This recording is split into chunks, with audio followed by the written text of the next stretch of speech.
الشیطان الرجیم بسم اللہ الرحمن الرحیم وبہ نستعین وهو خیر المعین صلی اللہ علی سیدنا محمد وآلہ الطاہرین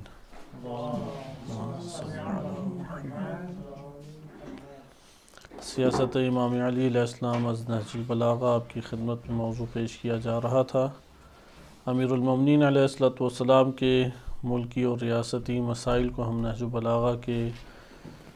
ضمن میں ملاحظہ کر رہے تھے، اور جنگ جمل اکبر اور اصغر کے بیان کے بعد ہمارے پاس جنگ صفین کا بیان آیا،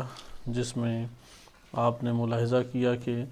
ہم نے اس میں وارد ہونے سے پہلے وہ مکتوبات جو امیر المومنین علیہ السلام نے معاویہ بن ابی سفیان کو لکھے اس کو ذکر کیا ہے۔ اسی میں تقریباً 16 مکتوب تھے جو ہم پڑھ چکے ہیں، اور سابقہ درس میں اکثر بیشتر مکتوب ہم نے مطالعہ کیے سوائے ایک کے، اور وہ ایک مکتوب جو ہے وہ رہ گیا ہے۔ یہ جو مکتوب ہمارے پاس تھا، مکتوب نمبر 64 نمبر مکتوب، یہ در حقیقت معاویہ بن ابی سفیان کو جواب ہے کہ جو امیر المومنین علیہ السلام کو ابھارنے کے لیے اس نے لکھا، اور امام علیہ السلام نے پھر اس کا جواب دیا۔ ہم نے گزشتہ درس میں معاویہ بن ابی سفیان کے لکھے ہوئے مکتوب کو مطالعہ کیا تھا، اور اس میں آپ نے دیکھا کہ کس طریقے سے امام علی علیہ السلام کے بارے میں معاویہ بن ابی سفیان نے مختلف قسم کی باتیں کیں۔ ان میں سے پہلی بات یہ تھی، اگر آپ کے ذہن میں یہ بات ہو، چونکہ معاویہ کا جو حسد تھا جو خط تھا اس کے اندر کئی قسم کے نکات ذکر کیے۔ ان میں سے پہلا نکتہ یہ تھا کہ ہم سارے بنی عبد مناف کی اولاد ہیں، اتحاد اور محبت سے اور یکجہتی سے رہتے تھے، اور اس کے بعد یہ علی آپ نے اس کے اندر رخنہ ڈالا، اس میں آپ نے آ کے مسائل کھڑے کیے۔ اس سے پہلے ہمارے قوم قبیلے میں کوئی آپس میں نہیں جھگڑا تھا، ضعیف کا قوی مددگار ہوتا تھا، غریب کا غنی مددگار ہوا کرتا تھا۔ دوسرا الزام جو امام علی علیہ السلام پر لگایا وہ حسادت کا الزام تھا، کہ خلفاء کے اوپر آپ نے حسد کیا، اور اس بنیاد پر طرح طرح کے مختلف طرح کے طور طریقے اختیار کرتے ہوئے ان کو گرانے کی کوشش کی۔ اسی طریقے سے امام علی علیہ السلام کے اوپر چند اور اعتراضات لگائے گئے، اور امام علی علیہ السلام نے پھر اس کا جواب دیا۔ بہرحال معاویہ بن ابی سفیان کا ہم یہ خط پڑھ چکے ہیں، اور اس کا خلاصہ آپ کی خدمت میں چند نکات میں ذکر کر دیا گیا ہے۔ آئیں اب ہم اس کے جواب کو دیکھتے ہیں۔ امام فرماتے ہیں مکتوب نمبر 64 میں، کیونکہ یہ اس ہمارے پاس موضوع کا آخری مکتوب ہے، اس لیے اس کو توجہ سے بھی دیکھنے کی ضرورت ہے، اور جو مکالمہ کتابوں کے مطابق امام علی علیہ السلام اور معاویہ بن ابی سفیان کے درمیان ہوتا رہا، اس کو بھی ہمیں دقت سے دیکھنے کی ضرورت ہے۔ امام فرماتے ہیں کہ اما بعد فإنکن نحن وانتم علی ما ذکرت من الالفة والجماعة ففرق بیننا وبینکم امس، کہ جیسا کہ تم نے لکھا ہے، امام نے فرمایا کہ جیسا کہ تم نے لکھا ہے، اسلام سے پہلے ہمارے اور تمہارے درمیان اتفاق اور اتحاد تھا، یعنی بنی عبد مناف کی اولاد ہیں، سارے اتحاد سے رہتے تھے، ہم باہمی یکجہتی سے رہتے تھے، لیکن کل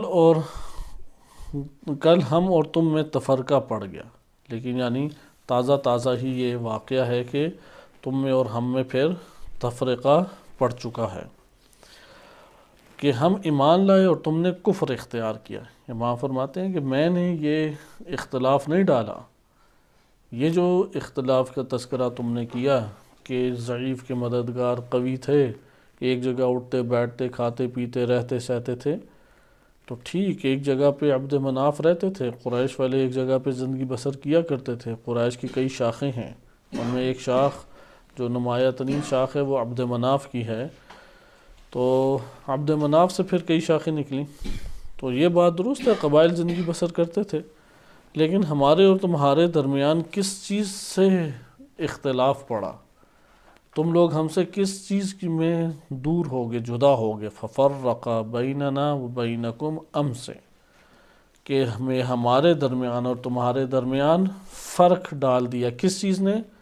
انا آمنا و کفرتم، ہم ایمان لے آئے اور تم کافر رہے۔ آپ یہاں پہ اس چیز کو ملاحظہ کریں کہ امام علی علیہ السلام کے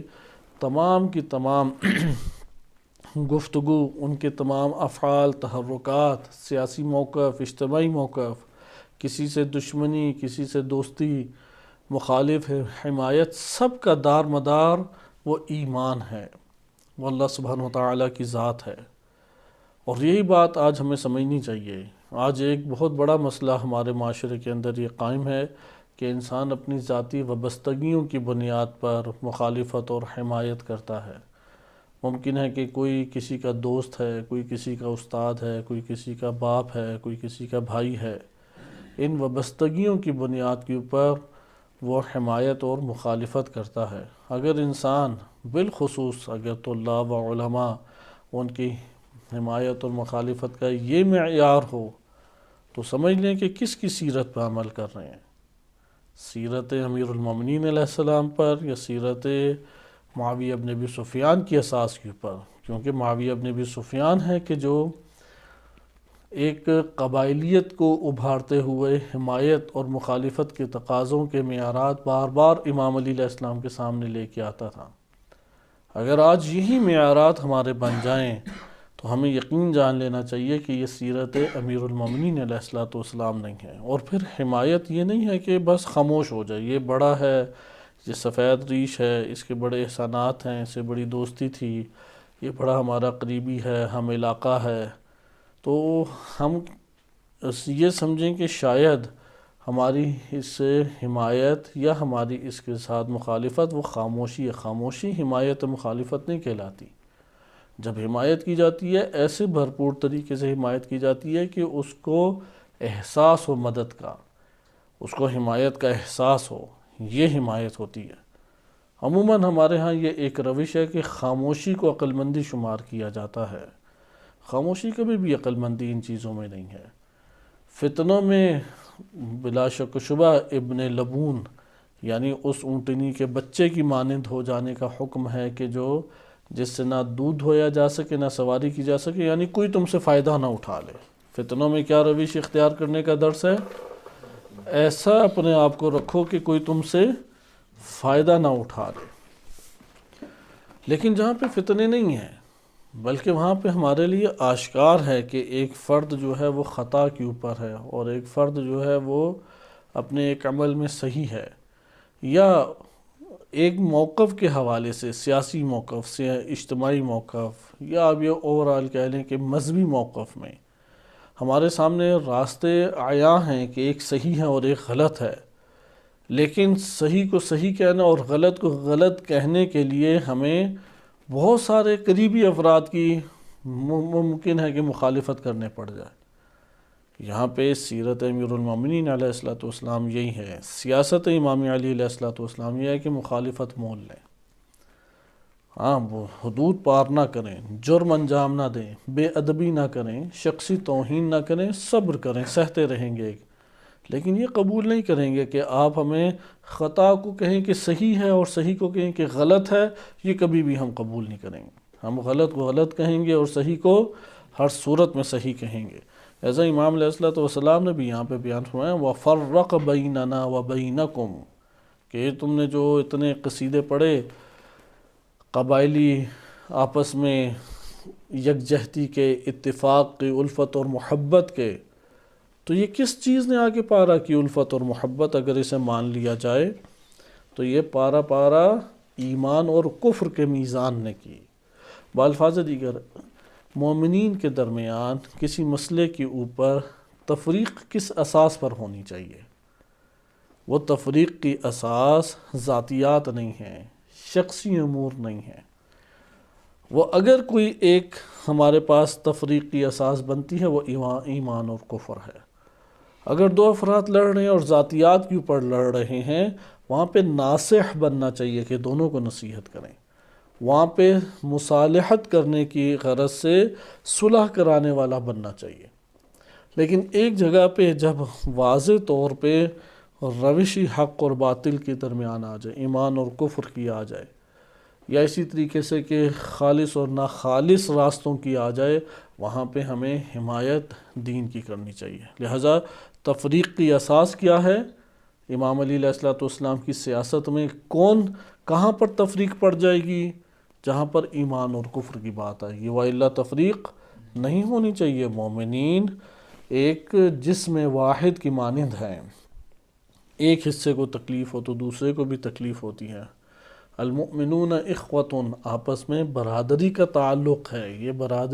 برادری ایمانی ہے جو نہ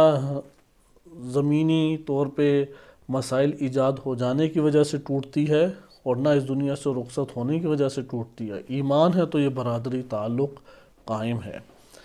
آگے دیکھیں، پھر آگے امام فرماتے ہیں وَالْيَوْمَ أَنَّ اسْتَقَمْنَا وَفُتِنْتُمْ، اور ہم جو ہیں وہ حق پر مضبوطی سے جمے رہے، استقامت کا ہم نے مظاہرہ کیا اور تم فتنوں میں پڑ گئے، تم مختلف طرح کے خطرناک ترین آزمائشوں میں گرفتار ہوئے۔ وَمَا أَسْلَمَ مُسْلِمُكُمْ إِلَّا كَرْهًا، تم میں کوئی ایک شخص بھی مسلمان نہیں ہوا مگر مجبوری کی بنیاد پر۔ یہ وہی بات ہے کہ طلقاء ابن طلقاء ہو، جیسے آپ مکتوب نمبر 28 میں یہی والے معنی تکرار سے پڑھ چکے ہیں۔ بس آپ کے سامنے دو جگہ پہ جواب آ رہا ہے، ایک جواب مکتوب نمبر 28 تھا اور ایک جواب مکتوب نمبر 64 ہے، 64 ہے۔ لہٰذا امام نے دیکھیں اب یہاں پہ موازنہ امام کس طریقے سے کر رہے ہیں کہ ایک قبیلہ ایک شاخ سے اگر ہم اس بات کو مان لیں تو پھر بھی یہ شاخ کیوں ٹوٹ گئی، کیوں تفریق کا شکار ہو گئی؟ یہ ایمان اور کفر کی اساس پر ہے۔ اور تم میں سے اگر کوئی اسلام لایا ہے تو وہ دل سے نہیں لایا، وہ تو مجبوراً لے کے آیا، جب تک تلوار حلق تک نہیں پہنچ گئی اسلام کے اقرار اور اسلام کا کلمہ نہیں پڑا۔ وبعد، پھر امام فرماتے ہیں کہ وَبَعْدَ أَنْ كَانَ أَنْفُ الْإِسْلَامِ كُلُّهُ لِرَسُولِ اللَّهِ صلی اللہ علیہ وآلہ وسلم حزباً، کہ اس وقت تم لوگ لائے جب مجبوری تھی، اور وہ اس وقت کہ جب تمام اشراف عرب اسلام لا کر رسول اللہ صلی اللہ علیہ وسلم کے ساتھ ہو چکے تھے، یعنی سر تسلیم خم کر چکے تھے تمام کا تمام عرب۔ وَكَانَ انف الاسلام کلہ، اسلام کاملاً تمام کا تمام نبی اکرم صلی اللہ علیہ وسلم کے لیے قرار پا گیا تھا، اور تمام جماعت رسول اللہ کے سامنے سر تسلیم خم ہو گئی۔ یہ تو ایک بات کا جواب ہو گیا جو معاویہ بن ابی سفیان نے ذکر کیا تھا۔ دوسرا جس کا جواب دینا امام نے ضروری سمجھا، کیونکہ کافی طولانی آپ نے دیکھا کہ خط تھا، امام نے سارے نکات کا جواب نہیں دیا۔ جہاں پہ تہمت یا جس جگہ پر بھی اہانت کا زیادہ اظہار تھا اس جگہ پہ امیر المومنین علیہ السلام نے جواب دیا۔ اب یہاں پہ ایک اور تہمت لگائی گئی معاویہ بن ابی سفیان کی طرف سے کہ تم نے طلحہ اور زبیر کو قتل کیا اور ام المومنین حضرت عائشہ کو گھر سے باہر نکالا اور رسول صلی اللہ علیہ وسلم کی ناموس کو میدان میں لے آئے، اور رسول اگر ہوتے تو کیا تم سمجھتے ہو کہ رسول تمہارے عمل سے خوش ہوتے؟ یہ معاویہ بن ابی سفیان کا کہنا تھا۔ اس کا جواب امام علیہ السلام دیتے ہوئے فرماتے ہیں وَذَكَرْتَ أَنِّي قَتَلْتُ طَلْحَةَ وَالزُّبَيْرَ، تم نے یہ ذکر کیا کہ طلحہ اور زبیر کو قتل کیا ہے میں نے۔ انی قتلت طلحة وزبیر، انی قتلت میں نے قتل کیا طلحہ و زبیر کو، وشردت بعائشہ اور حضرت عائشہ کو گھر سے نکالا، ونزلت بین المصرین اور مدینہ یعنی کوفہ اور بصرہ کے درمیان میں مدینہ ترک کرا کے کوفہ اور بصرہ کے درمیان پہ لا کھڑا کیا، وذالک امر غبت عنہ فلا علیک، یہ تو وہ باتیں کہ جن کا تم سے کوئی تعلق ہی نہیں ہے، تم تو اس موضوع سے ہی باہر کے ہو، یعنی وَذَلِكَ أَمْرٌ غِبْتَ عَنْهُ، غِبْتَ عَنْهُ کہ تم اس سے غائب ہو، فَلَا عَلَيْكَ تمہیں کوئی حق نہیں پہنچتا کہ یہ موضوع تم زیر بحث لاؤ، تمہارا اس موضوع سے کیا تعلق، کیونکہ نہ تم جنگ جمل کے حلقے میں سے قرار پائے اور نہ ہی مسلمانوں کے امور سے تمہارے لیے کوئی صورت نکلتی ہے کہ اس بارے میں مشورہ دو یا اس حوالے سے کوئی رائے رکھو۔ یہ امام علی علیہ السلام کا موقف تھا۔ آپ نے مکتوب نمبر 28 میں بھی یہ بات بیان فرمائی کہ جب فضیلت کے تذکرے کے اوپر معاویہ بن ابی سفیان نے امام علی علیہ السلام کو غصہ و غیظ و غضب میں لانا چاہا اور لکھا کہ ابو بکر و عمر وہ تمہارے اوپر فضیلت رکھتے تھے لیکن تم نے ان سے حسد کیا، تمہارے جو رشتہ دار ہیں چچا زاد حضرت عثمان وہ تمہارے اوپر فضیلت رکھتے تھے، تم نے حسد کیا۔ وہاں پہ امام نے بھی یہی جواب پھر دیا تھا، کون افضل کون مفضول، اس بحث کا تم سے کیا تعلق۔ اس جگہ پہ دقت کرنے کی ضرورت ہے، اور سیاسی دنیا میں یہ والا پہلو حق کی شناخت اور اہل حق کے سامنے ایک موضوع کو آشکار کرنے کے اعتبار سے ایک بہترین روش کو آشکار کرتا ہے، بہترین روش، بہترین انداز کو۔ یعنی دو گروہ آپس میں ٹکراؤ رکھتے ہیں اور تیسرا جو فرد ہے اس کو ابھی جان بچی ہے، صحیح ہے، اس کی ابھی مشکل سے جان بچی ہے، اس کو حق حاصل ہے کہ ان دو کے درمیان بولے، کسی قسم کا حق حاصل نہیں ہے۔ مثال کے طور پہ دو مسلمانوں کے گروہ آپس میں لڑ رہے ہیں، ایک شخص تازہ تازہ ہندو سے مسلمان ہوا ہے اور وہ ہوا بھی تب ہے کہ جب گردن کی پوچھ کے تلوار رکھی۔ اب یہ آ کے بتائے گا تم دونوں میں سے افضل کون اور مفضول کون ہے، یا اس کی جان بچ گئی اور بقیہ زندگی کے دن وہ اس ریاست کے اوپر پورے کرے، یہی بہت ہے، دونوں میں سے کون سی چیز ہے۔ در حقیقت ہوا بھی یہی کہ معاویہ بن ابی سفیان اور ابو سفیان کا پورا کنبہ اور خاندان دین اسلام میں ان کے لیے کسی قسم کی کوئی فضیلت قرار نہیں دی گئی۔ نبی صلی اللہ علیہ وسلم نے ابو سفیان کے خاندان اور اس سے وابستہ دیگر جو افراد تھے، بالخصوص بنو امیہ سے تعلق رکھنے والی شاخیں، ان کو بعض کے تو واضح طور پہ نفرین کی، حتیٰ بنو امیہ قبیلے کے اوپر نفرین معتبر اہل سنت کتب میں موجود ہے۔ شجر ملعونہ کی تفسیر قرآن کریم میں اسی سے کی گئی ہے، لہذا ان کی کوئی فضیلت بنتی نہیں تھی، کیونکہ یہ تو عالم اسلام میں جتنی جنگیں ہوئی ہیں، کیونکہ پہلی جنگ میں ہی جنگ بدر میں ابو جہل مارا گیا، ابو جہل قتل ہو گیا، واصل جہنم ہوا، اس کے بعد کون بنا مشرکین کا سردار؟ ابو سفیان۔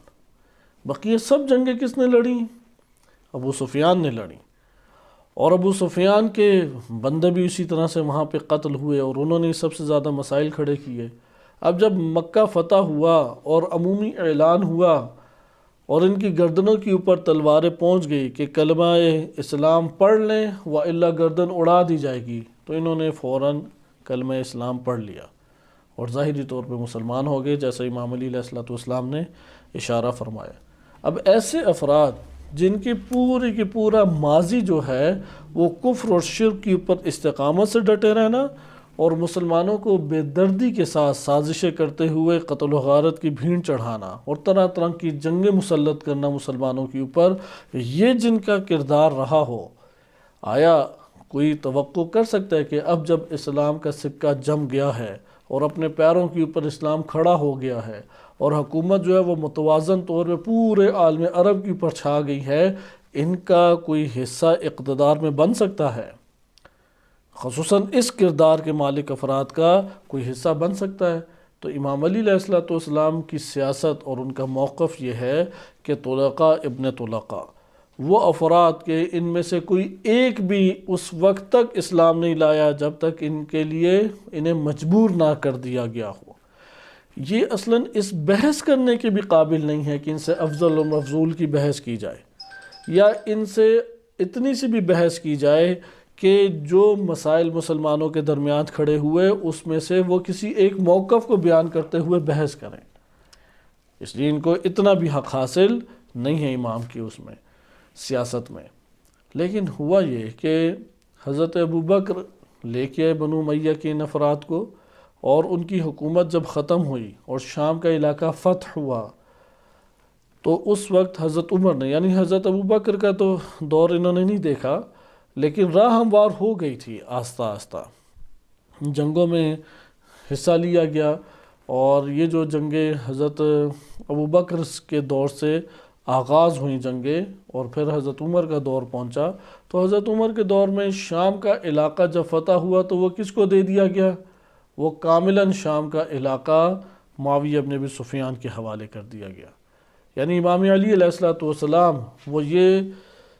موقف رکھتے ہیں کہ معاویہ بن ابی سفیان جیسی شخصیت اور اس سطح کے افراد اور اس بیک گراؤنڈ کا جو بندہ ہو کہ جس کا پورا دور زمانے جاہلیت، کفر اور شرک اور مسلمانوں سے دشمنی اور جنگوں میں گزرا ہو، اس بیک گراؤنڈ رکھنے والے فرد کو اتنا حق حاصل نہیں ہے کہ وہ مسلمانوں کے درمیان افضل اور مفضول ہونے کی بحث کرے، یا مسلمانوں کے جو سیاسی مسائل اور گروہوں کی آپس میں تنازع کھڑا ہوا اس میں کوئی رائے دے سکے۔ ان کو کسی قسم کا حق حاصل نہیں ہے، کیونکہ یہ اسلام کے ساتھ مخلص نہیں ہے، اس وجہ سے حق حاصل نہیں ہے، وجہ بھی واضح ہے۔ یہ امام کا موقف ہے۔ لیکن دوسری طرف دیکھیں، اسی بیک گراؤنڈ کے افراد کو حضرت عمر نے پورے کے پورے شام کا حاکم بنا دیا۔ پہلے ابو سفیان کے بڑے بیٹے یزید کو بنایا، کیونکہ یزید معاویہ بن ابی سفیان کے بڑے بھائی کا نام ہے۔ معاویہ بن ابی سفیان نے اپنے بھائی کے نام پہ اپنے بیٹے کا نام رکھا، لیکن وہ 2 سال کے اندر انتقال ہو گیا، تو معاویہ بن ابی سفیان کے ہاتھ میں آئی حکومت شام کی، اور امام علی علیہ السلام کے دور تک، یعنی تقریباً 20-25 سال حکومت جو ہے، تقریباً 18-20 سال حکومت وہ معاویہ بن ابی سفیان کے ہاتھ میں شام کی رہی۔ لہذا شام کے علاقے کے اوپر قدرت مند کرنا، پر اثر کرنا، اثر و نفوذ کا مالک قرار دینے کے جو حالات اور فضا اور زمین ہموار کرنا ہے، وہ کس کی جانب سے ہوئی؟ وہ حضرت عمر نے آ کے کی، انہوں نے یہ موقع اور فرصت فراہم کی۔ بس یہ 2 موقف آپس میں ٹکراتے ہیں۔ حضرت عمر کا موقف جدا تھا اور امام علی علیہ السلام کا سیاسی موقف جدا ہے۔ آج دور حاضر میں ہم اس سے فائدہ آیا اٹھا سکتے ہیں یا نہیں؟ بلا شک و شبہ۔ ہم اپنے حاکم کے انتخاب کے لیے اگر آج بھی آپ زمینی حالات کو مد نظر رکھیں اور مکتب تشیع کے نظریات کو اگر آپ ملاحظہ کریں اور اس بحث کو ایک طرف رکھ دیں کہ اللہ کی طرف سے حق حکومت حاصل ہے یا نہیں، کیونکہ مکتب تشیع اس حوالے میں سے واضح طور پہ نظریہ رکھتی ہے کہ خداوند متعال ہے کہ جو کسی کو حق حکومت دے سکتا ہے، یا نائب امام کو بھی امام زمان علیہ السلام کے توسط سے اللہ تعالیٰ نے یہ حق دیا ہے۔ بہرحال ہم اس بحث کو ایک طرف رکھتے ہیں۔ اگر ہم نے اپنے سرزمین پر بھی کسی حاکم کے اعتبار سے کسی کی حمایت کرنی ہے، اس کا کوئی میزان ہوگا یا نہیں؟ اس کا میزان یہ تو نہیں ہے کہ کسی نے مجھے قریب کیا، لوگ کرتے ہیں قریب، وہ اپنے گھروں میں تصویریں بھی لگا لیتے ہیں، وہ تو علم بھی لگا لیں گے، انگوٹھی بھی پہن لیں گے، یہ کام تو کرتے ہیں حکمران تو اور بہت سارے ایسی چیزیں، اس لیے یہ کوئی دلیل نہیں بنتی۔ مثلا ضیاء الحق کے کمرے میں، ان کی دراز میں، ضیاء الحق کی دراز میں امام خمینی رحمۃ اللہ علیہ کی تصویر ہوتی تھی۔ امام خمینی سے اسے بڑی محبت تھی ضیاء الحق کو، اس کے جو ضیاء الحق کے قریبی ترین مشاور تھے، پتہ نہیں کرنل زیدی یا اس طرح سے کچھ نام تھا، وہ دونوں شیعہ تھے، اور یا علی مدد بھی اس نے لگا کے رکھا ہوتا، کیونکہ دیوبند یا علی مدد سے کوئی اختلاف نہیں رکھتے، اہل حدیث رکھتے ہیں، دیوبند میں بھی اہل حدیث تفکر وہ اختلاف رکھتے ہیں، لیکن عمومی طور پہ وہ توسل کے قائل ہیں۔ تو اس لیے ضیاء الحق کے اب یہ 2 افعال آیا یہ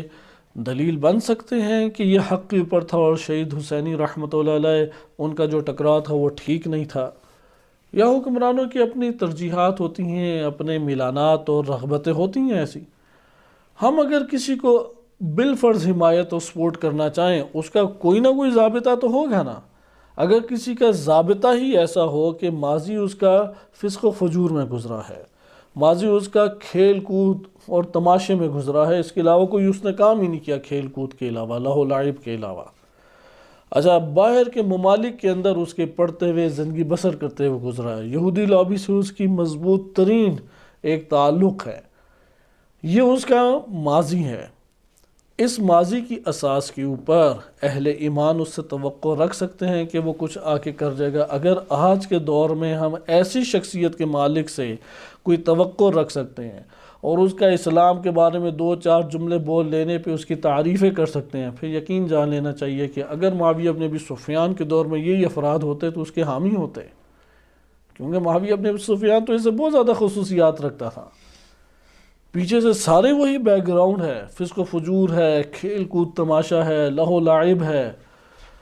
ممکن ہے کہ اس نے قریب کرنے کے لیے جس طرح انہوں نے کلمہ پڑھا 2 تصویریں آغا حسن نصر اللہ کی تصویر لگا لیں، رہبر معظم کی تصویر لگائی، بڑے مؤدب اور محترم ہو کے رہبر معظم کے سامنے بیٹھ جائے، کیا شیعہ دھوکہ کھا جائے گا اس سے؟ یا کوئی معیار سیاسی اعتبار سے سامنے آتا ہے ہمارے؟ لہٰذا یہاں پہ بھی آپ نے ملاحظہ کیا کہ امیر المومنین علیہ السلام نے معاویہ بن ابی سفیان کو اس جگہ پر جواب نہیں دیا کہ یہ مسائل تھے، طلحہ اور زبیر نے پہلے میری خود ارادتاً و عمداً بیعت کی، بلکہ بیعت کے لیے آغاز ہی انہوں نے کیا اور پھر بیعت کو توڑ کے وہ ام المومنین کو لے کے پہنچ گئے بصرہ، اور انہوں نے جنگ کے حالات پیدا کیے، کوئی ایسی توضیح نہیں پیش کی، کوئی ایسی تفصیل پیش نہیں کی، بصرہ والوں کو خط لکھے، بتایا، لوگوں کو بتایا، لیکن معاویہ بن ابی سفیان کے لیے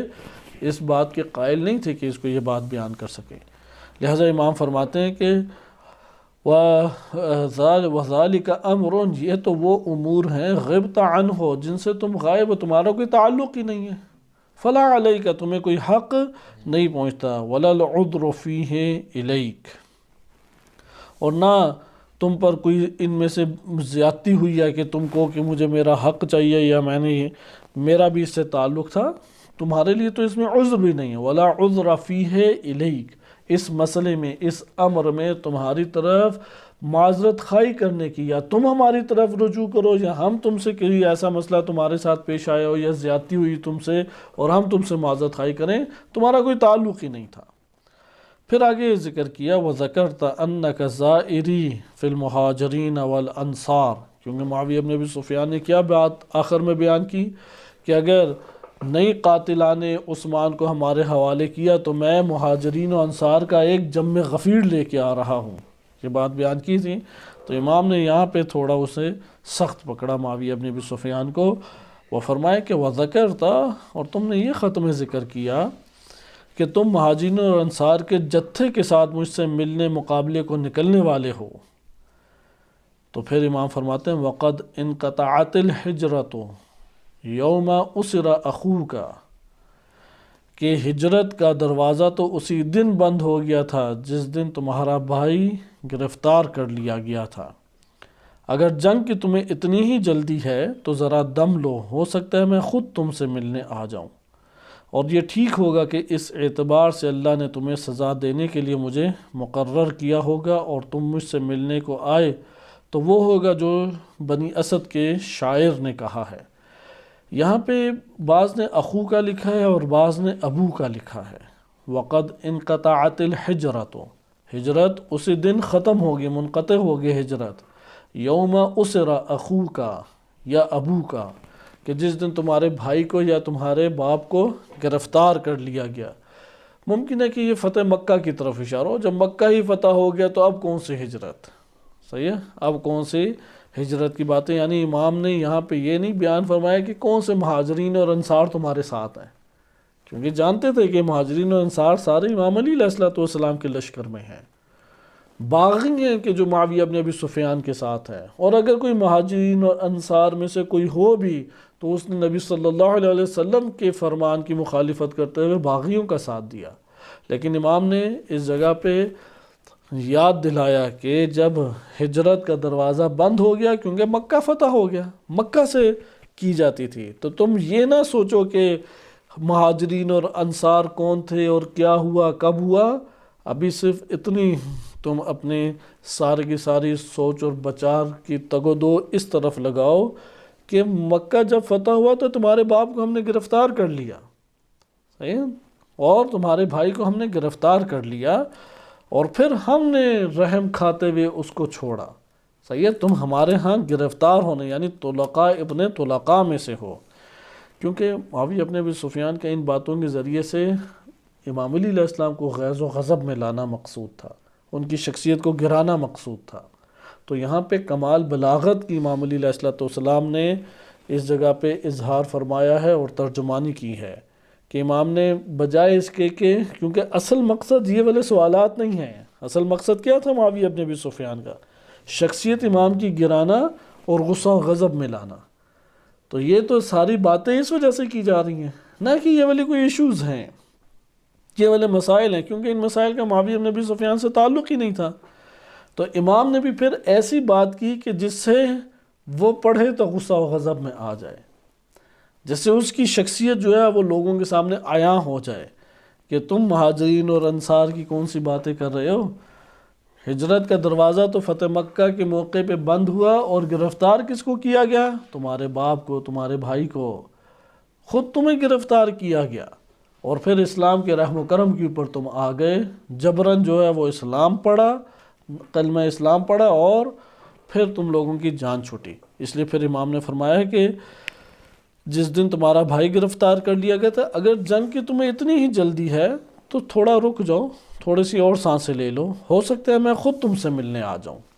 صحیح ہے، وہاں پہ ملاقات کریں گے۔ یعنی اگر تمہیں اتنی بہادری کا شوق ہے تو ہم آپس میں جنگ کر لیں گے۔ اور یہی عمرو ابن عاص نے مشورہ بھی دیا تھا، تو وہ بڑا غصے ہوا جنگ صفین میں معاویہ بن ابی سفیان کو کہ اتنا کیا لشکر لے کے جاتے ہو، خود ہی جا کے علی ابن ابی طالب کو پکارو اور آپس میں جنگ لڑ لو۔ تو وہ انشاءاللہ ابھی جنگ صفین ہم پڑھیں گے تو تب یہ مکالمہ جات آپ کی خدمت میں آئیں گے۔ تو وہاں پہ پھر یہ کہا کہ میں خود تم سے ملنے آ جاؤں، اور یہ ٹھیک ہوگا اس اعتبار سے کہ اللہ نے تمہیں سزا دینے کے لیے مجھے مقرر کیا ہے کہ تمام سرکشی اور بغاوت کی سزا تمہیں دی جائے، اور اگر تم مجھ سے ملنے کو آئے، یعنی پہلے تم پہنچ گئے، تو پھر کیا نتیجہ نکلے گا؟ بنی اسد کے ایک شاعر کا مصرع پڑا، مستقبلین ریاح الصیف تضربہم، کہ موسم گرما کی ہوائیں چل رہی ہیں، صحیح ہے، جو نشیبی اور تضربہم، جو ایک دوسرے کو مارتی ہیں، مستقبلین ریاح الصیف، یہ جو سامنا کرنے والے ہیں کس کا سامنا کر رہے ہیں؟ گرمیوں کی ہواؤں کا سامنا کر رہے ہیں، تضربہم، جو ہوائیں ان کے اوپر آ کے پڑ رہی ہیں، بحاسب بین اغوار وجلمود، اور وہ پھر پڑتی ہیں جو نشیبی اور چٹانوں والے علاقوں کے اوپر اس طریقے سے بارش برساتی ہیں کہ جیسے چھوٹے چھوٹے پتھر مارے جا رہے ہو، سنگریزے مارے جا رہے ہوں۔ یعنی اگر تم آئے اور پھر تم نے ہمارا سامنا کیا تو تم ہمیں ایک آندھی طوفان کی طرح پاؤ گے، ایک ایسا آندھی طوفان کہ جو ان کے اوپر ٹوٹ پڑا ہو اور ہر جگہ سے ان کو گھیر لیا ہو۔ جیسے ایک گرم جب ہوائیں چلتی ہیں اور گرمیوں میں موسلادھار بارش ہوتی ہے تو پھر کسی چیز کی صحیح طرح سے دکھائی نہیں دی جا رہی ہوتی، اور بارش بھی پھر خوب زوردار ہوتی ہے، اور اس طرح محسوس ہوتا ہے کہ اولوں کے ذریعے سے چھوٹے چھوٹے سنگریزے آسمان سے برس رہے ہیں۔ تو تم ہمیں بھی اسی طریقے سے پاؤ گے کہ یہ ہوائیں تمہیں گھیر لیں گی، طوفانی ہوائیں، اور پھر ہوائیں گھیرنے کے بعد ایسی تمہارے اوپر نیزوں اور تلواروں کی بارش برسائیں گی کہ جیسے چٹانوں کے اوپر موسلادھار بارش سنگریزوں کی مانند ان کے اوپر برستی ہیں۔ پھر امام فرماتے ہیں کہ اب یہ چونکہ اپنی شجاعت کے عرب نہ دیے کرتے تھے، رجس بھی اسی طرح کے پڑھتے تھے، شجاعت کے بڑے گیت گاتے تھے، تو معاویہ بن ابی سفیان نے امام علی علیہ السلام کے سامنے اپنی شجاعت کو بیان کرنا چاہا کہ میں ایک بھرپور جتھا لے کے آ رہا ہوں مہاجرین اور انصار کو، یعنی ڈرانا چاہا، دھمکی دی۔ تو امام نے پہلے تو یہ بات بیان کی کہ ہم ہی تھے کہ جنہوں نے جا کے تمہارے باپ اور بھائی کو پکڑا گردن سے۔ پھر دوسری بات یہاں پہ یہ کی کہ اگر تم لے کے آئے، اگر میں پہنچ گیا تو اللہ نے تمہاری سزا کے لیے مجھے کو مقرر کیا، اور اگر تم پہنچ گئے تو پھر دیکھو کیسا استقبال ہوگا کہ موسلادھار تیز بارش اولوں کے ذریعے سے جس طریقے سے چٹانوں کو اور نشیبی علاقوں کو گھیر لیتی ہے کہ وہ فرار کی راہ بھی نہیں رہتی، تو اسی طریقے سے ہماری نیزے اور تلواریں بھی تمہارے اوپر برس پڑیں گی۔ پھر امام فرماتے ہیں تیسرا، اسی بات کا جواب تیسرا، وَعِنْدِ السَّيْفُ الَّذِي اعضدتہ بجدک وخالک واخیک فی مقام واحد۔ دیکھو میرے ہاتھ میں ابھی بھی وہی تلوار ہے، وہی تلوار ہے کہ جس تلوار سے میں نے تمہارے جد یعنی نانا عتبہ بن ربیعہ، ہند کا جو باپ تھا عتبہ بن ربیعہ، وخالکہ اور تمہارے ماموں جان عتبہ بن ربیعہ کا بیٹا ولید، صحیح ہے، تمہارے ماموں جان، واخیکہ اور تمہارے بھائی حنظلہ بن ابی سفیان، فی مقام واحد ان کو کاٹ کاٹ کے میں نے جس ایک جگہ پہ پہنچایا ہے وہی تلوار میرے ہاتھ میں اب بھی ہے، صحیح ہے، یعنی وہی تلوار جس سے تمہارے نانا کی گردن اڑائی میں نے، تمہارے بھائی کی گردن اڑائی اور تمہارے ماموں کی گردن اڑائی، وہ تلوار اب بھی میرے ہاتھ میں۔ وَإِنَّكَ وَاللَّهِ مَا عَلِمْتُ الْأَغْلَافُ الْقَلْبَ، کہ خدا کی قسم تم جیسا میں جانتا ہوں ایسے ہو جس کے دل پر تہیں چڑھی ہوئی ہیں، کہ قسم بخدا ما علمت کہ جیسا کہ میں جانتا ہوں تمہارے دل کے اوپر تہیں چڑھی ہوئی ہیں، یعنی تم مجھے پتہ ہے کہ ماننے والے نہیں ہو، میری کوئی نصیحت، میری کوئی ہدایت، کوئی ان میں سے تمہارے اوپر اثر نہیں کرے گی، وہ اور جس کی عقل بہت محدود ہے، والمقارب العقل اور عقل انتہائی محدود ہے، یعنی دو صفات بیان کی، دل کے اوپر اتنی تہیں چڑھ چکی ہیں کہ میں تم کو نہیں ہدایت کی راہ کے اوپر لے کے آ سکتا، اور عقل بھی بہت محدود ہے کہ سمجھنے سے تم قاصر ہو میری باتیں۔ والاولی ان یقال لک، تو بہتر یہی ہے کہ تمہارے بارے میں کہا جائے، تمہارے بارے میں یہی کہنا زیادہ مناسب ہے، تم ایک ایسی سیڑھی پہ چڑھ گئے ہو جہاں پر سے تمہارے لیے برا منظر پیش نہیں ہو سکتا جس میں تمہارا برا ہی ہوگا، یعنی انک رقیت سلما اطلعک مطلع السوء علیک، کہ تم ایک ایسی سیڑھی کے اوپر چڑھ گئے ہو کہ تمہیں تو نہیں نظر آئے گا کہ تمہارا کیا برا منظر ہوگا، لیکن ہوگا تمہارا وہی حال ہوتا نا بعض اوقات کہ انسان کا کیا حال ہوگا، وہ اوپر چڑھ چکا ہے تو اس کو اب نہیں پتہ لگ رہا کہ میرے ساتھ کیا ہونا ہے،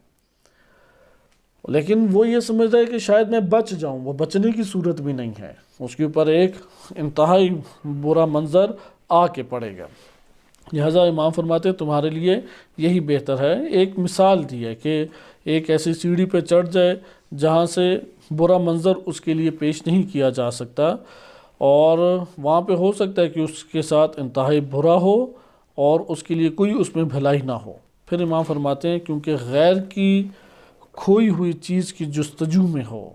صحیح ہے، لِأَنَّكَ نَشَدْتَ غَيْرَ ضَالَّتِكَ، ضالہ کہتے ہیں گمشدہ چیز، تم دوسروں کی گمشدہ چیز جو ہے جو تمہاری گمشدہ نہیں ہے اس کو لینے کے چکروں میں پڑے ہوئے ہو، یعنی یہ حکومت تمہاری چیز نہیں ہے کہ تم اسے لے لو، یہ کسی اور کا حق ہے، یہ حق مثلاً اہل ولایت کا ہے، اہل حکومت کا ہے، جنہیں اللہ تعالیٰ نے اہلیت اس کی دی ہے اور اللہ تعالیٰ نے یہ منصب ان کے سپرد کیا ہے، کیونکہ غیر کی کھوئی ہوئی چیزوں کی جستجو میں ہو اور دوسروں کے چوپائے چرانے لگے ہو، اپنے تو جانور تمہارے پاس نہیں تھے تو دوسروں کے چوپائے چرانے لگے ہو، وَرَعَيْتَ غَيْرَ صَائِمَتِكَ وَطَلَبْتَ أَمْرًا لَسْتَ مِنْ أَهْلِهِ، اور ایک ایسے امر کی طلب کر رہے ہو جس کی تم اہلیت نہیں رکھتے۔ یہ والا آج بھی ہمارے ہاں بہت بڑا مسئلہ ہے، کیونکہ جب ہم ایک شخصیت کو تاریخ کے آئینے میں تحلیلی گفتگو کرتے ہوئے آشکار نہیں کرتے تو اس کے نتیجے میں آج کے دور میں وہی علامات اور اوصاف رکھنے والی اور وہی افکار اور عادات اور روش کی حامل شخصیت ہم کبھی بھی نہیں پہچان پائیں گے، یعنی آج سے 1400 سال پہلے کے معاویہ ابن ابی سفیان کو پہچاننے کی کوشش کرتے ہیں امام علی علیہ السلام سے صرف مقابلے کی اساس پر، لیکن آج کے 1400 سال کے بعد 1444 ہجری میں جو ہم وقت کاٹ رہے ہیں، آج کے دور کے معاویہ ابن ابی سفیان کو ہم نہیں پہچانتے ہیں، نہ پہچاننا چاہتے ہیں، تو کیسے پہچانیں کہ اگر آپ تحلیلی گفتگو کرتے ہوئے تاریخ کے آئینے میں معاویہ ابن ابی سفیان جیسی شخصیت کو عیاں نہیں کریں گے تو آج آپ کے لیے کیسے عیاں ہوگی؟ اور یہ دروازہ تو افسوس کی بات ہے کہ ہمارے ہاں علماء ہی بند کر رہے ہیں کہ یہ تہمت لگا کہ اب تو اس نے تعریف کر دی، معاویہ کے ہم ایک شخصیت کے مثبت منفی پہلوؤں کو تذکرہ کر رہے ہیں، وہ کہتے ہیں اس کی تعریف کر دی تو وہ پورا معاشرہ اب لان تان کی طرف آ گیا۔ لہٰذا آپ نے ملاحظہ کیا کہ یہ والا جو مسئلہ ہے کہ ایک بندہ جس چیز کی اہلیت نہیں رکھتا اس کو اس کے اوپر نہیں آنا۔ مثلا ایک شخص مدرسے کی مدیریت کی اہلیت نہیں رکھتا، ہمیں کہنا چاہیے کہ یہ اہل نہیں ہے۔ آج کے دور میں ہم کہہ دیں کہ یہ اہل نہیں ہے، اور اس کے پاس پیسہ ہو یا باپ کی میراث کے طور پہ ادارہ ہاتھ میں آیا ہو، وہاں پہ عوام اعتراض کرنے لگ جاتی ہیں۔ ہم یہ کہتے ہیں کہ یہ اہلیت نہیں رکھتا کہ امام جماعت بن سکے، یہ اہلیت نہیں رکھتا کہ امام جمعہ بن سکے، یہ اہلیت نہیں رکھتا کہ فلاں فلاں بن سکے۔ کہتے ہیں کہ نہیں، آپ کون اہلیت کو مقرر کرنے والے ہوتے ہیں؟ ہم تو نہیں اہلیت کو مقرر کرنے والے۔ قرآن و اہل بیت علیہ السلام کی سیرت ہے کہ جو اہلیت کو مقرر کرتی ہے۔ انہوں نے وہ موازین دیے ہیں، انہوں نے میزان دیا ہے، انہوں نے احکام دیے ہیں جس کے اوپر آپ پرکھ کے بتا سکتے ہیں کہ یہ اہلیت رکھتا ہے یا نہیں۔ مثلا اگر ایک شخص 4 بندوں میں امین نہیں ہو سکتا تو آپ مجھے بتائیں کہ وہ پھر 1 کروڑ یا 5 کروڑ افراد میں امین ہو سکتا ہے؟ وہ شخص جو اپنی صحت کے ہمراہ تمام وسائل کے ہوتے ہوئے ایک دینی امر کو خلوص کی بنیاد پہ نہیں انجام دے سکتا، وہ مشکلات میں، مصیبتوں میں اور کئی طرف سے چیزوں میں گھرا ہوا ہو، وہ خلوص کی بنیاد پہ ایک عمل انجام دے لے گا؟ ایسا یہ چیزیں تاریخ کے آئینے میں ہمارے لیے آشکار ہوتی ہیں۔ یہ معاویہ ابن ابی سفیان کی خاصیت و خصلت ہے کہ جس چیز کی اہلیت نہیں ہے اسے طلب کرنا۔ ایک چیز کی ہم میں اگر اہلیت نہیں ہے تو طلب بھی نہیں کرنا۔ وَطَلَبْتَ أَمْرًا لَسْتَ مِنْ أَهْلِهِ، تم ایک ایسی شے کو طلب کر رہے ہو جس کی اہلیت تم نہیں رکھتے۔ وَلَا فِي مَعْدَنِهِ، اور نہ تمہارا اس سے کوئی معدن کے اعتبار سے یعنی بنیادی کوئی تمہارا تعلق ہے۔ معدن کہتے ہیں نا کہ جہاں سے خزانہ نکلتا ہے یا معدنیات نکلتی ہے اور وہ اصل ہوتی ہے اس کی جگہ کی، یعنی تم اس جگہ کے ہی نہیں ہو کہ تم کسی قسم کا حق رکھتے ہو۔ ہر شے کسی جگہ سے ہوتی ہے نا، اس جگہ واپس پلٹانے کا حق رکھتی ہے یا نہیں؟ کہتے ہیں تم اس قسم کی نہ اہلیت رکھتے ہو اور نہ اس سے تمہارا دور دور کا واسطہ ہے کہ تمہیں اس کے ساتھ جوڑا جا سکے۔ فما ابعد قولک من فعلک، تمہارے قول اور فعل میں کتنا فرق ہے۔ وقریب ما اشبہت من اعمام و اخوال، اور تمہیں اپنے ان چاچاؤں اور ماموں سے کتنی قریبی شباہت حاصل ہے۔ کون سے ماموں اور چاچے؟ جو امام علی علیہ السلام کی تلوار سے اڑے ہیں۔ لیکن یہ شباہت کس بنیاد پر ہے؟ اوصاف کی بنیاد پہ۔ دیکھیں امام علی علیہ السلام کی معاویہ بن ابی سفیان سے کیا دشمنی تھی؟ انہی اوصاف کی اساس پر تھی۔ امام فرماتے تھے کہ تم اہلیت نہیں رکھتے، تم حق نہیں رکھتے، جو تمہارا ماضی کا بیک گراؤنڈ ہے اس بیک گراؤنڈ کی اساس کے اوپر تم مسلمانوں کے امور کو چلانے والے حاکم نہیں قرار پا سکتے۔ اگر یہی ہمارے اندر بھی خصوصیات ہوں تو امام علی علیہ السلام ہمارے مخالف ہیں۔ وَإِلَّا تو کیا معاویہ بن ابی سفیان امام علی علیہ السلام کے فضائل کو قبول نہیں کرتا تھا؟ تاریخ میں ہے کہ بعض فضائل سن کے تو رویا گریا کیا معاویہ بن ابی سفیان نے۔ زرارہ بن زمرہ ہے غالباً نام، کہ انہوں نے جب پڑھے فضائل امیر المومنین علیہ السلام کے تو معاویہ بن ابی سفیان کی آنکھوں میں بھی آنسو جاری ہو گئے۔ کیا شجاعت سے واقف نہیں تھا معاویہ؟ کیا امام علی علیہ السلام کے علم سے واقف نہیں تھا؟ تمام چیزوں سے واقفیت تھی۔ مسائل کہاں پر تھے؟ یہ وہ مسائل تھے۔ طلب تامرا لست من اہلہ، ایسی چیز کے طلبگار ہو جس کے تم اہل نہیں ہو۔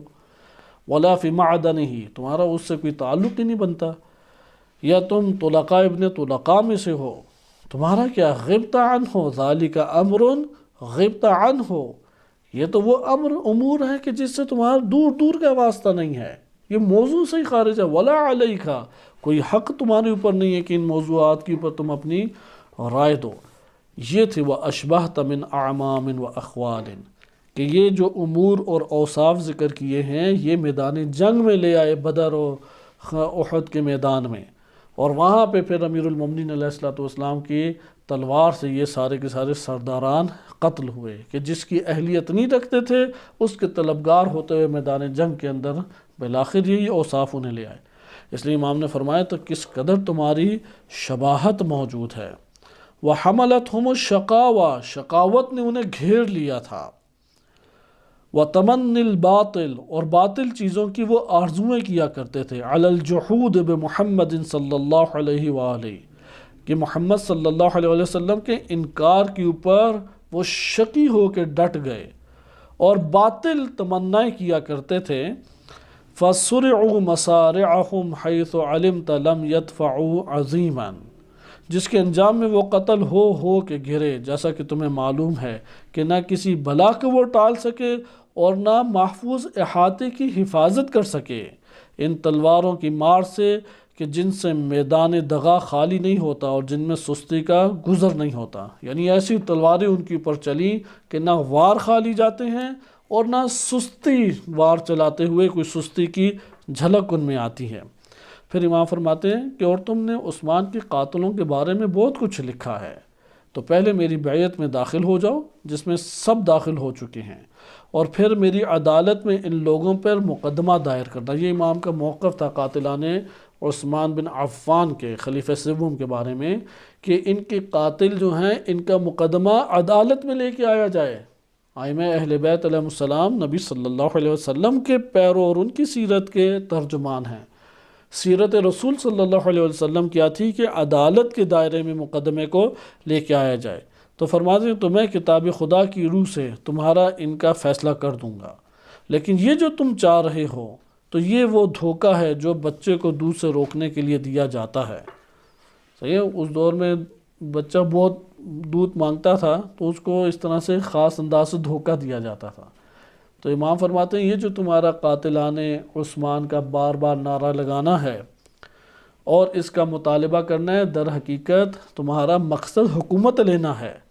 تو یہ بچے کو دھوکے دینے والی بات ہے کہ اسے کسی اور طرف، یعنی وہ دودھ لینا چاہتا ہے لیکن تم ایک اور بہانے کے ذریعے اس کی توجہ موڑ دینا چاہتے ہو۔ والسلام لأہلہ، جو اہل ہے سلام کا اس کے اوپر سلام ہو۔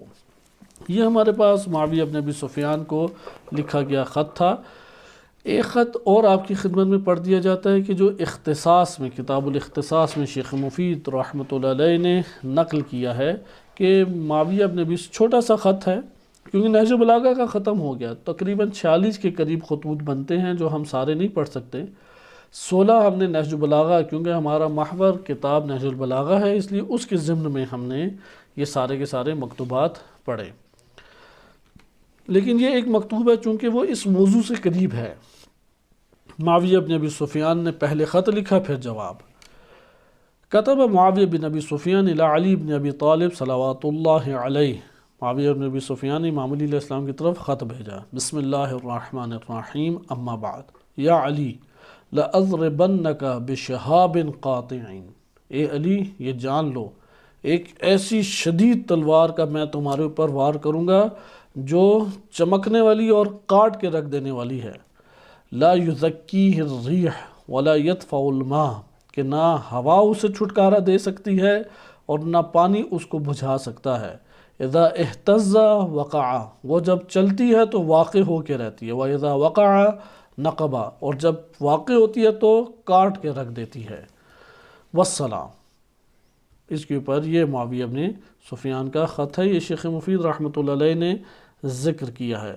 نقبہ کہتے ہیں ایک چیز کو کھول کے رکھ دینا، صحیح ہے، کاٹ کے رکھ دینا، اس لیے جب چلتی ہے تو پورا جدا کر کے رکھ دیتی ہے۔ فلما قرأ علی علیہ السلام کتابہ، جب امام علی علیہ السلام نے معاویہ بن ابی سفیان کا یہ خط پڑھا، دعا بدوات و قرطاس، فرمایا کہ جاؤ دوات اور قلم اور دوات لے آؤ۔ ثم کتبہ، پھر امام نے یہ خط لکھا، بسم اللہ الرحمن الرحیم، اما بعد، یا معاویہ فقد کذبت، تم نے جھوٹ بولا، انا علی بن ابی طالب، میں علی بن ابی طالب ہوں، وَأَنَا أَبُو الْحَسَنِ وَالْحُسَيْنِ، حسن و حسین کا باپ ہوں، قاتل جدک، تیرے نانا کا قاتل ہوں، عتبہ بن ربیعہ کا، وعمک، تیرے چچا کا قاتل ہوں، وخالک، تیرے ماموں کا قاتل ہوں، ولید بن عتبہ، وابیک، اور تیرے باپ کا میں قاتل ہوں،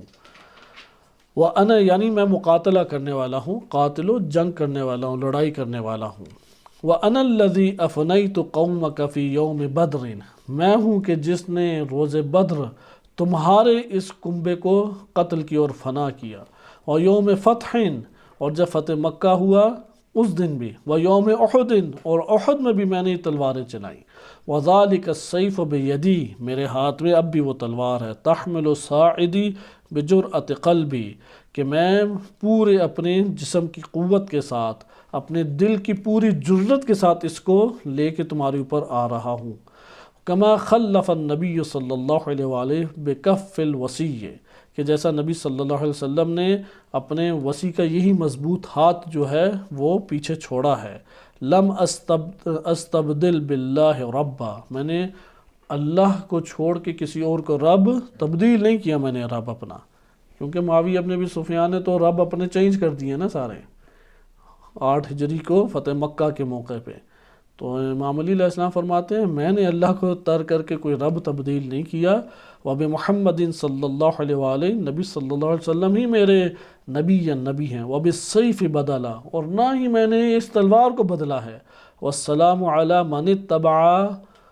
الہدا، سلام ہو کہ جو ہدایت کی اتباع کرے اس کے اوپر سلام ہو۔ تو آپ نے یہ دیکھا کہ یہ ہمیں بتا رہے کہ خطوط بتا رہے ہیں کہ کس طریقے سے یہ والے امور آپس میں ٹکراؤ کا شکار ہوئے، اور یہاں سے اب ہم جنگ صفین کی طرف داخل ہوتے ہیں۔ بعض ایسے بیانات ہیں جو بالخصوص جنگ صفین سے تعلق رکھتے ہیں، اور اس وقت امیر المومنین علیہ السلام نے ارشاد فرمائے، اور اس جگہ پہ ہماری کوشش ہونی چاہیے کہ ہم سیاسی عنوان سے ان صفات کو بالخصوص مد نظر رکھیں، کیونکہ یہ صفات آج ہمارے درمیان امیر المومنین علیہ السلام کی شخصیت، ان کی خواہش، ان کی تمنا، ان کی رغبت اور ان کے موقف کو آشکار کرتی ہے۔ اور اسی طریقے سے یہ جو امام نے جن اوصاف، آپ دیکھ رہے ہیں کہ اوصاف کے اعتبار سے امام نے کاملاً اعتراضات کے جوابات دیے ہیں، اوصاف کو مد نظر رکھتے ہوئے، گالم گلوچ کے ہی نہیں آپ دیکھیں گے۔ یہ بہت ایک اہم چیز ہے آج کے دور میں، یہ جس طرح سے ہمارے آج کل مذہبی حالات عجیب و غریب بن چکے ہیں کہ آپ ایک جملہ کسی کے بھی سپرد کر دیں اور اس کے بعد بڑے بڑے پھر آپ پروگرام رکھیں، اس کے بعد قسم قسم کے آپ ٹاک شوز رکھ لیں اور پھر ثابت کریں کہ ہاں یہ بندے نے یہ بات کی تھی۔ مثلا میں کہوں کہ فلاں نے تو شرک کیا تھا، وہ توبہ کرے، تب تک تو اس کی ہم نے ماننی نہیں ہے۔ فلاں نے نبوت کا انکار کیا ہے، تو اس نے چونکہ نبوت کا انکار کیا اب توبہ کرے تو آئے۔ آپ کہیں گے کہاں نبوت کا انکار کیا ہے؟ وہ کوئی آپ کو جواب نہ دے۔ آپ کہ کہاں اس نے شرک کیا، کوئی جواب نہ دے۔ اب یہ جس نے تہمت لگائی ہے اب وہ پروگرام بھی کرنا شروع کر دے کہ اگر ایک بندہ مسلمان ہے، عالم ہے، فاضل ہے، فلاں فلاں ہے، وہ اگر توحید کا انکار کر دے، اچھا آپ مولانا صاحب بتائیں کہ اس کا کیا حکم ہے۔ اب مولانا صاحب بھی بتائیں کہ ہاں جی یہ ہے، وہ ہے، فلاں ہے۔ ایک پروگرام کے بعد دوسرا پروگرام، ادھر سے پھر تحریریں بھی لکھیں۔ تو یہ جو فضا قائم کی جاتی ہے یہ بالآخر انتہائی منفی فضا ہے، تہمت لگا کے اس تہمت کو قوی کرنے کے لیے پروگرام ایجاد کیے جائیں، یہ تو دروازہ کھل جائے۔ کہاں پہ اب سوشل میڈیا میں یہ والا دروازہ پھر آپ بند کر پائیں گے؟ پھر تو ہر کسی کے لیے آپ ایک زمینہ فراہم کر کے اس کی شخصیت کشی کر سکتے ہیں۔ نمبر 2، اگر ہم کسی کے اوپر اختلاف یا اعتراض رکھتے ہیں، یہ جواب جنگی حالت میں ہیں اور مقابل میں امام علی علیہ السلام کے ساتھ ہے، اور وہ شخصیت امیر المومنین علیہ السلام جو ایمان اور نفاق میں معیار ہیں، مومن کے لیے ایمان کا معیار ہے، اور کسی کی نفاق کو جاننا ہو تو نفاق کا معیار ہے، کہ یہ جو ان سے بغض رکھے، ہمارے شیعہ سنی دونوں ہی کتب میں معتبر احادیث ہیں کہ وہ منافق ہے انسان، یا بغاوت جنہوں نے ان سے ٹکراؤ کیا باغی ہے۔ نبی صلی اللہ علیہ وسلم نے امام علی علیہ السلام کو متعارف اس طریقے سے کرایا تھا۔ آج تو کوئی شخصیت بھی اس طریقے سے برملا نہیں ہے۔ جب یہ شخصیت اپنی سیرت سے اپنے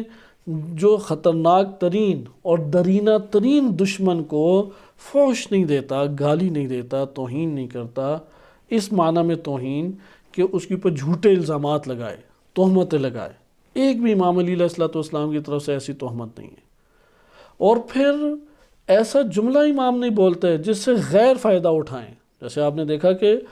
معاویہ بن ابی سفیان نے ابھارنا چاہا خلیفہ دوم اور خلیفہ اول کے جو اختلافات امام علی علیہ السلام سے تھے، اس مسئلے کو اجاگر کر کے امام کو خوب غیظ و غضب میں لانا چاہا کہ ایک جملہ نکل آئے۔ پھر جنگ جمل جو ہوئی اس میں فاتح ہے امیر المومنین علیہ السلام، اور بہت غمگین ہوئے کیونکہ دونوں طرف ہی ایک بڑی تعداد قتل ہوئی، اور امیر المومنین علیہ السلام کے بھی قریبی ترین ساتھی جو ہیں وہ شہید ہوئے۔ اس مسئلے میں امام کا غیظ و غضب بھی شدید تھا کہ جب انہیں تلوار چلانے پڑی، لیکن یہاں پہ بھی ایک ایسا لفظ نہیں بولا جس سے فائدہ دشمن اٹھا سکے۔ لہٰذا سیرت امیر المومنین علیہ السلام کو ہمیں سمجھنا چاہیے۔ کسی کی شخصیت کے اوپر آ کے اس کی توہین کرنا، اس کی تذلیل کرنا، جھوٹی تہمتیں لگانا، پھر ان تہمتوں کو محکم کرنے کے لیے تحریریں لکھنا، پھر طلاب کی طرف سے افسوسناک چیز یہ ہے کہ وہ ایک حمایت میں ذاتی وابستگی کی اساس کے اوپر، نہ کہ دین کی اساس کے اوپر، ذاتی وابستگی کی اساس کے اوپر اب پروگرام کریں جی انہوں نے تہمت لگائی ہے، پروگرام اس طرح کے جملے بولیں کہ اندر کا ہم گند نکالیں گے تو پھر ٹھیک ہوں گے، فلاں فلاں اس طرح کے امور انجام دینے لگ جائیں، تو یہ سیرت امیر المومنین علیہ السلام نہیں ہے کہ ایک تو تہمت لگائیں، ایک جملہ جس میں ایک فرد وہ کسی قسم کا نہ توحید، نہ نبوت، نہ عصمت، نہ کسی اور موضوع کے حوالے سے دین کی ضروریات کی اعتبار سے کوئی اظہار مخالفت کرتا ہے، خود سے ایک شبہ عوام میں چھوڑ کے،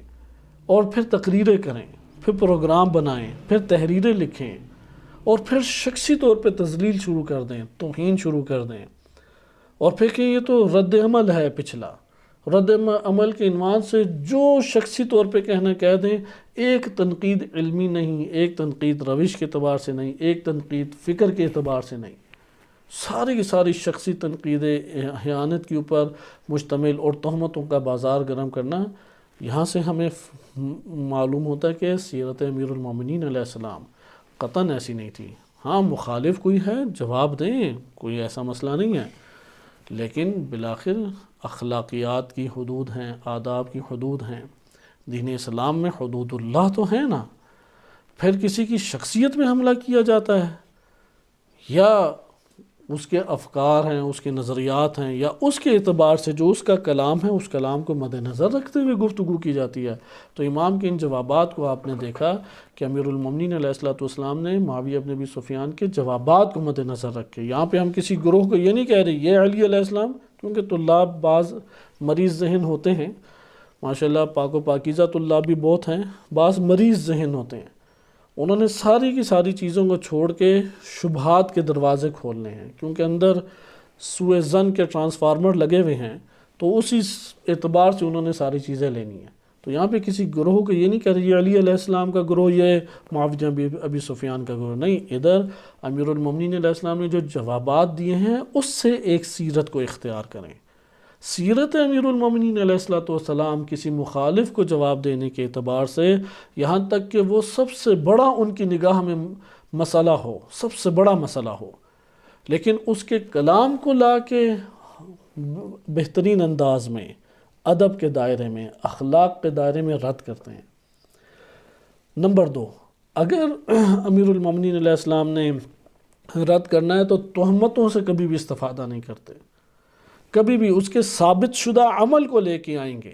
یعنی ایک بندے کی ساری عمر گزری نماز کے موضوع کے اوپر اور نماز پڑھتے ہوئے، ایک دن آپ کو شائبہ ہو گیا کہ یار نماز ترک کیا، فتویٰ لگا دیں گے اس نے نماز ترک کی ہے، فتویٰ لگا دیں گے توحید کے دائرے سے باہر ہے، نبوت کے دائرے سے باہر ہے۔ یہ کس طریقے سے ہم عمل انجام دے سکتے؟ اس لیے امیر المومنین علیہ السلام جب جواب دیتے تھے تو جواب دینے میں کس چیز کی رعایت کرتے تھے کہ جو عمل ثابت ہے اس عمل پہ بھی ایک تنقید امیر المومنین علیہ السلام کی اخلاق اور آداب کے دائرے میں ہوتی تھی۔ لہٰذا ایک تو تہمت نہیں، نمبر 2 علمی انداز میں وصف کو بیان کرتے ہوئے، صفت کو اختیار کرتے ہوئے ایک علمی انداز میں تنقید، یہ اگر کی جائے تو بلا شک و شبہ مخالفت کی صورت میں فکری مباحث، روشوں کا اختلاف، روشوں کے اوپر گفتگو، یہ ہر طالب علم و عالم و ہر سنجیدہ سمجھدار انسان جو غور و فکر کرتا ہے اس کا حق ہے۔ وصلی اللہ علی سیدنا محمد وآلہ الطاہرین۔